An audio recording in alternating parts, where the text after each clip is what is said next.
તો રાજકોટમાં ગર્ભ પરીક્ષણના મામલે એસઓજીએ આરોપી સરોજ ડોડિયાની ધરપકડ કરી છે। સરોજ ડોડિયા વર્ષ 2021માં પણ ઝડપાઈ ગઈ હોવા છતાં તેણે ગર્ભ પરીક્ષણનો એક ગોરખધંધો ફરી એક વખત શરૂ કરી દીધો હતો। ગુનાહિત પ્રવૃત્તિને રોકવા માટે કોર્પોરેશન, આરોગ્ય વિભાગ અને પોલીસે સંયુક્ત ઓપરેશન હાથ ધર્યું અને ઓપરેશન દરમિયાન પોલીસે ડમી ગ્રાહક મોકલી અને સરોજ ડોડિયાને ગર્ભ પરીક્ષણ કરતી રંગે હાથ ઝડપી લીધી।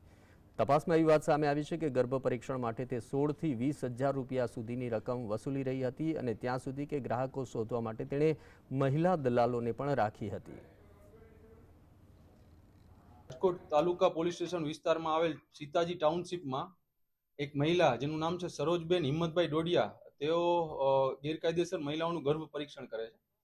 આ બાબતની જાણ થતા એક ટ્રેપ ગોઠવવામાં આવી, જેમાં આરએમસી અધિકારી તથા રાજકોટ સિટી પોલીસની મહિલા કોન્સ્ટેબલની પણ મદદ લેવામાં આવી। આ ટ્રેપના અંતે આ મહિલા સરોજબેન ડોડિયાને પકડી લેવામાં આવેલ છે।